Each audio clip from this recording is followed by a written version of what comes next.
आपने देश भर की गाड़ियों के अंदर बात करें तो पीछे लिखा हुआ देखा होगा, ओम साई राम, जय परशुराम, जय गुरुदेव, ओम नमः शिवाय, हारे का सहारा, खाटू श्याम हमारा। मगर बाबरपुर की बात करें तो बाबरपुर की गलियों के अंदर और दिल्ली की गलियों सड़कों पर एक गाड़ी घूम रही है वैगनार, जिसके पीछे लिखा हुआ है रावण। उस गाड़ी के ओनर हमारे बीच में है, इनसे बात कर लेते हैं कि रावण लिखने के पीछे। सबसे पहले आप अपना नाम बताएं। मेरा नाम पंडित गौरव शर्मा है, यहीं बलवीर नगर निवासी हूँ। गौरव जी, क्या कहेंगे कि आपने अपनी गाड़ी के पीछे रावण लिखा क्यों है? देखिए, ब्राह्मण होने के नाते जी। रावण भी एक महात्मा रावण, मैंने इसमें महात्मा नहीं लिखा, महात्मा भी लिखना चाहिए था कि महात्मा रावण एक ब्राह्मण थे और सभी वेदों के वो थे ज्ञाता। यहाँ तक कि सारे उसके तीनों लोकों के राजा और सारे वेदों के ज्ञाता अगर कोई था तो वो महात्मा रावण थे। और अगर कहूँ तो इनको एक आचार्य की उपाधि भी मिली हुई है जो भगवान श्री राम ने खुद दी थी, जिसमें उन्होंने कहा था कि आचार्य मुझे आशीर्वाद दीजिए कि मैं लंका पर विजय कर सकूं। तब आचार्य रावण ने कहा विजय भवा, जबकि उनको पता था कि लंका के जो राजा हैं वो आचार्य रावण खुद है।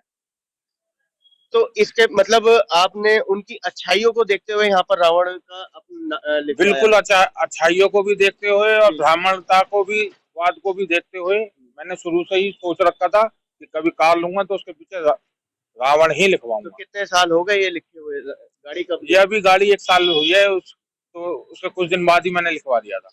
तो रावण लिखने के बाद में अनेकों लोगों ने पूछा होगा कि रावण ही क्यों लिखवाया गया। चर्चा का विषय तो बना ही हुआ है।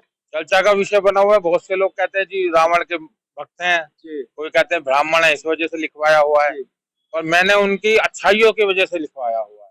जिन्होंने माता सीता का हरण जरूर करा था, लेकिन अगर माता सीता पवित्र मिली तो ये रावण की ही वजह से मिली। ये बहुत बढ़िया बात कही कि माता सीता अगर पवित्र मिली तो वो रावण के कारण ही मिली। तो रावण जी। और जैसे कि आप देखोगे कि रामेश्वरम में जो शिवलिंग है, उसकी जब राम जी ने पूजा करी थी तो एक पुरोहित या पंडित के द्वारा आचार्य रावण को ही बुलाया था, जहां उन्होंने उनकी धर्मपत्नी को भी साथ लेकर आए थे और उनकी पूजा अर्चना भी करवाई और उनको आशीर्वाद भी दिया कि लंका पर विजय भवा। और ये भी उनसे मांगा कि जब मैं कभी मृत्यु काल में मृत्यु की शैया पर हूँ तो आप दोनों मेरे साथ होने चाहिए।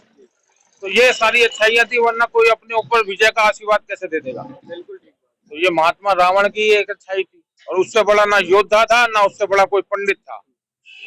तो ये है हमारे बीच में पंडित गौरव शर्मा जी, जिन्होंने अपनी वैगनार गाड़ी के पीछे रावण लिखवाया है। और जी, और कि मैं कभी दशहरे पर महात्मा रावण के दहन पर को देखने कभी नहीं जाता, उसका पुल जरूर विरोध करता हूँ। यहाँ तक कि सभी ब्राह्मणों से भी कहना चाहूंगा कि रावण का पुल दहन के रावण के पुतले का दहन का पुरजोर विरोध हर ब्राह्मण को करना चाहिए।